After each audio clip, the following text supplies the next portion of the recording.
your visuals suck. Like, your visuals suck, and I hate to break it to you. And this isn't to like roast anybody or to like, say that I'm good, because I know that I've got a lot of improvement. But I want to talk about this because I tend to hold back on the topic of visuals because I yap a lot, and I feel like the topic of visuals, motion graphics, and cinematography, and stuff like that is one of my strong suits when it comes to editing. Not because I'm saying I'm the greatest at it, but because it's definitely the most enjoyable part of my editing workflow, and also because I love to look into this sort of stuff. Like when you talk to somebody about films, like if you talk to like a film nerd about films, they're gonna talk about something called like cinematography a lot, and generally it's like it is. At first, it is pretty boring to talk about, but then you think like, wow, these people seem to be like really impressed for some reason about this specific thing, right? Like, there's obviously some sort of reason that this cinematography stuff is so impressive to them, right? So then after a while, I just sort of start to think like, what's so impressive about visuals and stuff? And then, as I spend time making my own, I start to, put two and two together, and I start to realize why everybody loves them so much. And I don't want to yap about that too much. But I do want to tell you that your visuals suck. And they suck because I was exactly where you were, and I didn't know. There's things that I know now that I didn't back then, and I want you to, and I'm gonna give a bit of it, so I don't make this video like 7 hours long, but I'm gonna give you a bit of it, so that you can at least put yourself on the right path. Now, there is something called tone, right? So I'm gonna switch I'm gonna switch the camera here a bit. So something called tone. I'm sure you've heard me talk about it at some point in a video, perhaps not. I've recorded a lot of videos and I don't know which one of these make the cut, right? So we've got something called tone and mood and blah blah blah. But tone is like, I want you to think of it this way. So in the sense of storytelling, so let's just put ST. I can't bother to write it. In the term of storytelling, I want you to think of it, and I want you to think of editing like you're trying to give a message to the viewers, no matter who that is, right? No matter what kind of audience you have. And tone is kind of a part of that. It's kind of like the expression you have to give about whatever it is, right? So tone can be used in your visuals, in your motion graphics and animations and stuff like that. And the reason why I say your visuals suck, I'm not saying that they're bad, but I'm saying that a lot of people, and myself included, I've done this from time to time, definitely a lot more in the past, and I think I probably still make these sort of mistakes nowadays. I just don't realize it. And that's tone, right? And I'm not saying that you do it incorrectly, but I'm saying that if you make a visual sequence, if you make some animations in one sequence in a scene or something, you have probably set the wrong tone. Not because there is a wrong tone, there is no wrong tone. If certain parts of your animation or certain parts of the sequence give off one tone and then the other gives, well, a completely different one, you're kind of confusing the viewer, right? You're kind of confusing them. Not too much, but it's like the whole point of visuals, not the whole point of visuals, but one big part of visuals is that we have the opportunity to really get a home run with the message that we're trying to give off. So, and what I mean by that is I'm going to show you right now. So I'm working on a bit of a secret project. Now, I want you to look at these 6 images, right? Now, like, we have Christopher Nolan here. Now, Christopher Nolan's a director. He's directed a lot of films, and you probably watched a few of them. And this is a channel called Lankybox. This was a channel, they have like 30-40 million subscribers, and they make kids content, and I remember them because this is like the only kids channel I know, and they DM'd like 100 editors. They got like 100 editors to work with them back in 2022. So yeah, this is them, and these are some like screenshots that I've taken from one video, I think, one or like 3 videos actually. I don't remember. These look like 3 different videos. And these are 3 different screenshots from a video that I pulled about Christopher Nolan. Now, I'm also going to show you 2 videos from them, and I want you to tell me what you feel. Now, you probably, in your spare time, don't watch Lankybox, and you probably don't watch Christopher Nolan, but I want to show you these videos because they're going to make you feel different things, and that's what I'm trying to nail here is in my messages. I'm trying to tell you that your visuals have an emotional impact on people. And when you're creating your visuals, when you're creating your animations, you need to make sure that you're aiming for a specific tone, like a specific emotion. You're trying to evoke a specific emotion, aim for a specific message, because, you know, perhaps right now you aren't doing that, and you're just making visuals for the sake of making visuals, and I don't blame you. They're fun as fuck. But I'm gonna quickly show you a video. Now I've actually got some videos for us to go over, and they are from those screenshots. So we have a few shots of Christopher Nolan's work, and then we've also got that Lankybox video from one of the screenshots.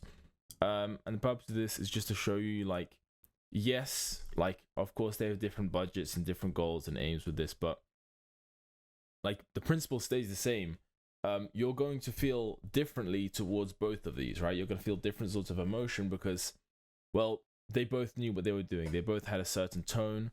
They wanted to go for this certain, they set a certain ambiance, and yeah, we're going to kind of see that here. So I think we're going to start off with the Lankybox for a bit. We're going to look at a few seconds. We're going to see, obviously, off the bat, it's looking like pretty vibrant. There's a lot of life in the colors. There's probably going to be a lot of life in the animations and the movement and the pacing. It's going to be very fast, very crazy. But that's just my prediction. Roblox Cake Off is a super fun game where you get to bake a cake and decorate it however you want. You have to match a theme, and then everyone votes on who has the best cake. And in this video, we actually get the donut cake theme, which is Lankybox. Okay, so that's like a few seconds. Very fast, so we don't really have to go more. We can see a lot of transitions, even into some shots that were already shown like twice. You can see here. But yeah. Yeah, like I was right. It's very lively, very animated. Like, you know, even the camera's got like a lot of exposure, right? But then we go here, and you're gonna see it's gonna be very different, right? So I'm just gonna play it, in fact, and I'm just gonna show you. I'm gonna tell you what I think afterwards.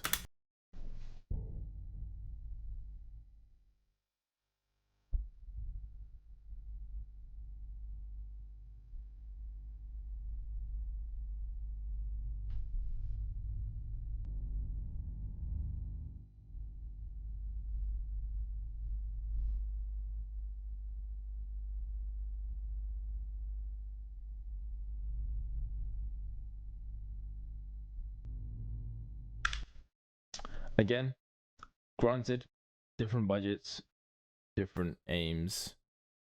Aims doesn't really matter, but different budgets and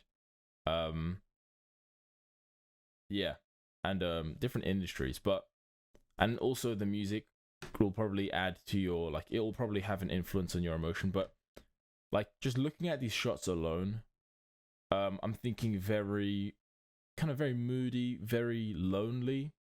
It can make you feel very lonesome. You know, there's a lot, right? And like, for example, with this shot, our subject is over here, this tiny parts in this huge screen. It makes you feel small. The same with this plane, and planes are generally like so big, so vast.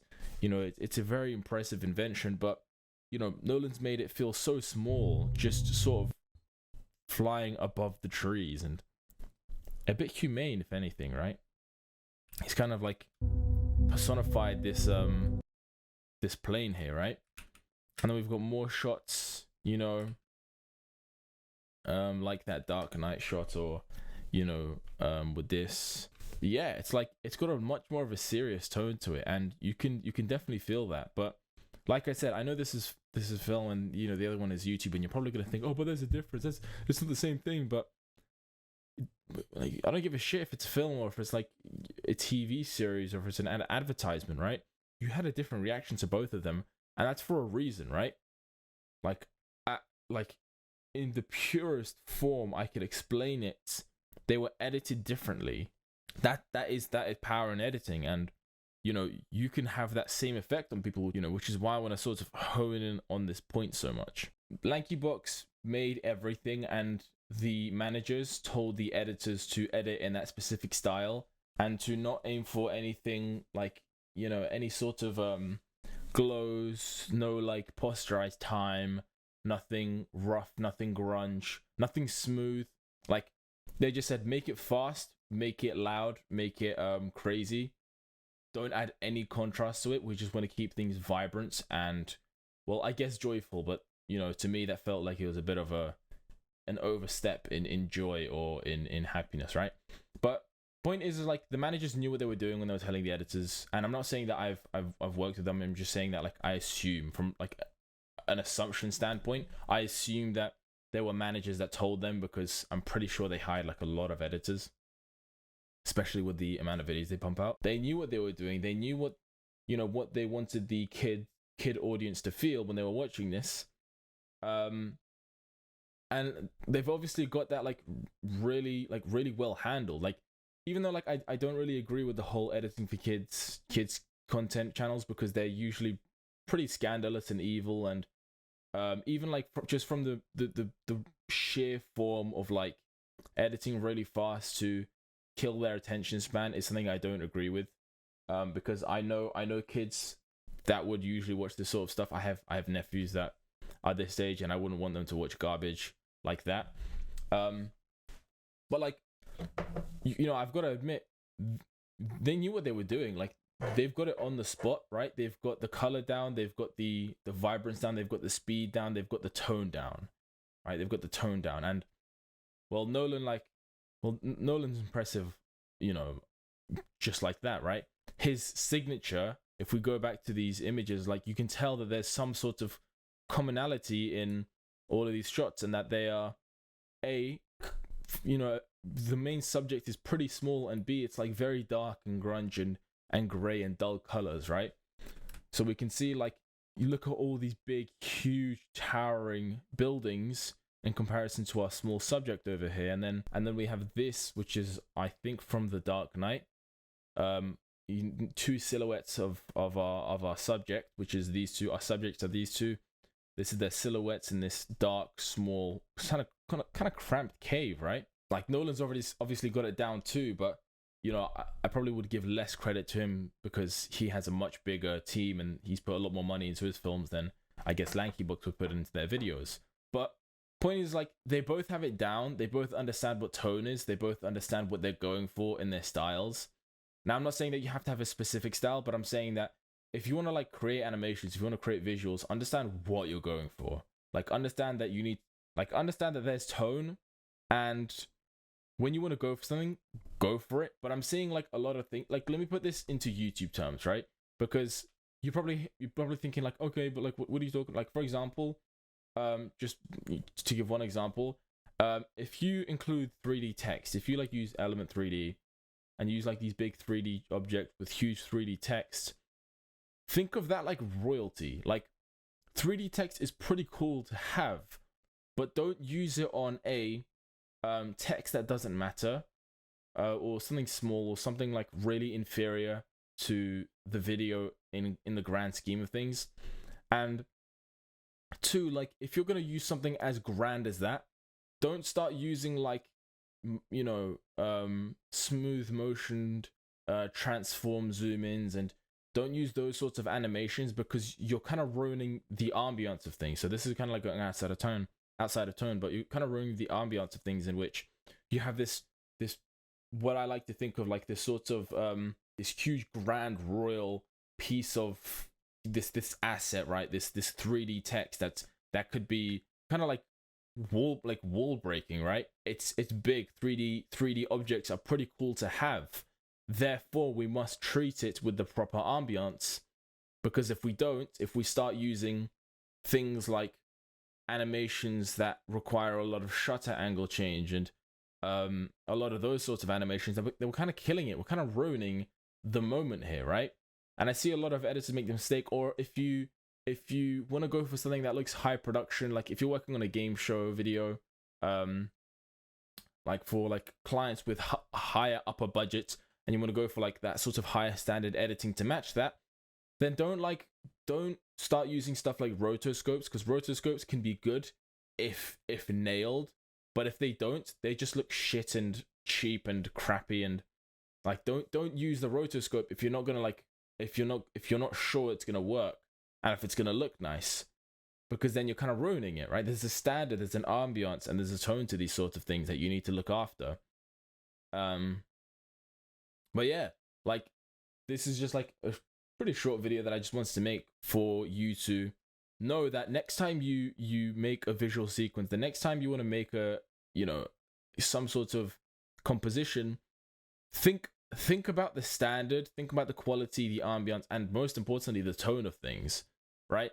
Because like, let's say there was like one more example. If there was like a scary video and the intention was to scare the audience, or if there was like a documentary video, for example, don't use shit like pop-up text, or don't like use anything that would seem quote unquote childish, or things that would set the wrong tone, because these pop-in effects, they're very animated, they're very lively, but when you're doing something that's supposed to be scary, or something that's supposed to be kind of suspenseful, as you know these documentary videos would be, don't use something with so much life in it, like these animations with so much crazy dynamism and movement. Like, don't go so crazy with it, because you are setting the wrong tone, right? We want to make things to be a bit slower, a bit more eerie, so we wouldn't go for like fast cuts and crazy animations and pop-in effects, because that sets the wrong tone, right? So this is not to make you overthink, but this is just to make you think before you start, right? So just think before you start, think about what kind of tone you want to convey, and you know, if you forget, just remember and think of the Lankybox and the Christopher Nolan example. But yeah, nothing has to be specific, just, you know, just think of it from like a viewer standpoint and not an editor standpoint, and you know, you'll be all good. So yeah, bye.